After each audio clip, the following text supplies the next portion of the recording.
గురుగారు, ఈ మహాలయ పక్షాలలో ఆలయాలను దర్శించి మొక్కుబడులు చెల్లించుకోవచ్చా? మహాలయ పక్షంలో కేవలం పితృదేవతలను ఆరాధించేటువంటి రోజులు ఆ రోజులు. అందుకని ఇతరమైనటువంటి ఆరాధనలు ఏమీ లేకుండా పితృదేవతలను మాత్రమే ఆరాధించాలి అని పెద్దలు చెప్పారు. మనకు శాస్త్రంలో చెప్పబడినటువంటి మాట కాదది. పెద్దలు ఎందుకు ఆ నియమాన్ని ఏర్పాటు చేశారు? ఆ నియమం ఉన్నది. ఆ నియమాన్ని ఎందుకు ఏర్పాటు చేశారంటే కేవలం పితృదేవత ఆరాధన చేయాలి అని.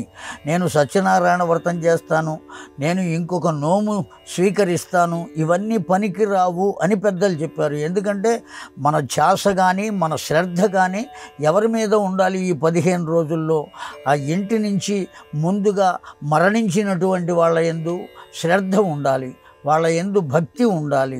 ఆ కారణం చేత ఈ నియమాన్ని ఏర్పాటు చేశారు.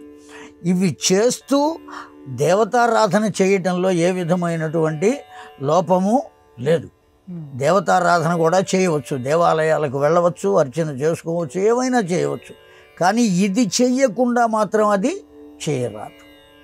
ఇది చేస్తూ అది చేయవలే, అంతే తప్ప అది చెయ్యకూడదు అని ఎందుకన్నారంటే దీనికోసమే. దీని యందు శ్రద్ధ ఉండాలి కనుక, ఆ పితృదేవతల పట్ల శ్రద్ధ ఉండాలి కనుక.